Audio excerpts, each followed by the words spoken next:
ஒரே கட்சி பெரியாரையும் அம்பேத்கரையும்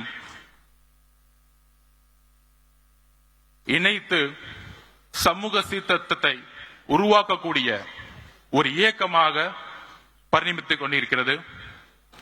சரியாக 1925களில் திராவிட இயக்க சித்தாந்தங்களும் நீதி கட்சியின் மூலம் உருவாக்கப்பட்டு எல்லோரும் சமம் என்ற கருத்தியலை நீதி கட்சியின் மூலம் உருவாக்கப்பட்டு நீதி கட்சியின் ஆட்சியின் மூலம் உருவாக்கப்பட்டு தந்தை பெரியார் மூலம் அந்த கொள்கைகளை திராவிட கழகம் மூலம் சேர்த்து அண்ணா அவர்கள் உருவாக்கிய எல்லோரும் சமகின்ற அரசியல் 1949 உருவாக்கப்பட்டு இன்றோடு கடந்த 100 வருடங்கள் ஆகிவிட்டது. ஆனால் பெரியார் அவர்கள் கண்ட கனவு, அண்ணா அவர்கள் கண்ட கனவு, புரட்சியாளர் அம்பேத்கர் கண்ட கனவு எதுவும் நிறைவேற்றப்படவில்லை. வெற்றி பெற்று ஒவ்வொரு துறையிலும் ஊழல் செய்து 30 வருடங்களுக்கு முன்பு எந்த பொருளாதாரம் வலிமை இல்லாதவர்கள் இன்று மிகப்பெரிய கல்வி நிறுவனங்களை நடத்தி கொண்டு சினிமா துறையில் பல்வேறு தொழில்களை நடத்தி கொண்டு இருக்கின்ற ஒரு அரசாங்கமாக அரசை நோக்கிய ஒரு அரசியல் இன்று இருந்து கொண்டிருக்கிறது. அதற்கு ஒரே மாற்று தமிழக வெற்றி கழகம்.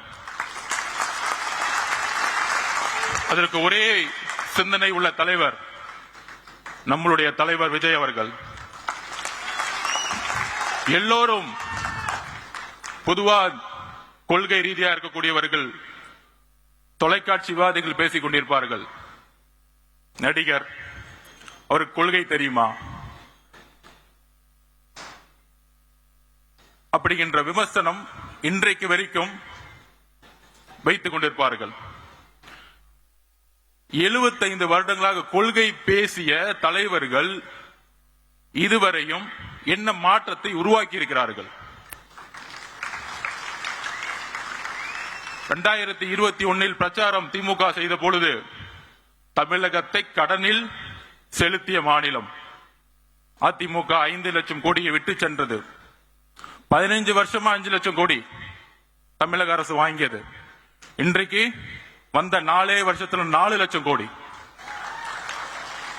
இன்றைக்கு 9 லட்சம் கோடியாக கடன் சென்றுகிட்டு இருக்கிறது. பாலிசி ஃபெயிலியர்ஸ், கொள்கைகளை பேசி மேடைகளில் பேசி மக்களிடம் கவர்ச்சியை ஏற்படுத்தி அந்த கவர்ச்சி மூலம் ஆட்சியை ஏற்படுத்தி அந்த ஆட்சியின் மூலம் ஊழலை மட்டுமே செய்து கொண்டிருக்கின்ற ஒரு அரசாங்கம் தான் இன்றைக்கு இருந்து கொண்டிருக்கிறது. மேம்பட்ட நாடுகளில் ஊழல் எப்படி இருக்குன்னா, வளர்ச்சி ஊழல், பொருளாதாரத்தை உருவாக்குவாங்க, அதுல ஊழல் இருக்கும். இங்க கடனை உருவாக்கி அதுல ஊழல் பண்றாங்க. இதுதான் பிரச்சனை. ஊழல் பண்றீங்க, ஒரு பொருளாதாரத்தை உருவாக்கி ஊழல் பண்ணா கூட ஒரு பெரிய புரட்சியை மேலை நாடுகளை பார்க்கலாம்.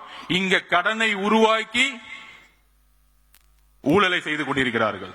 நம்மளுடைய தலையில எல்லாம் 9 லட்சம் கோடி இருக்கு. இன்னைக்கு 4 வருஷத்துல 4 லட்சம் கோடி கேட்டா பொருளாதாரம் வளர்ந்துருச்சு, 10 லட்சம் கோடியை கொண்டு வந்துட்டோம். எல்லாமே மீடியா செட்டிங், பக்கா செட்டிங் பண்ற தவிர எதுவுமே தெரியாது.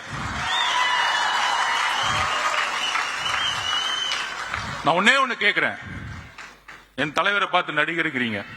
அவர் எப்பவுமே சொன்னார், இப்ப கூட பதிவுல என்னுடைய ஒரே ஒரு கமிட்மெண்ட் இருக்கு, முடிந்தவொடனே என்னுடைய வாழ்க்கை முழுவதும் மக்களுக்காக டிக்ளேர் பண்ணிட்டார்.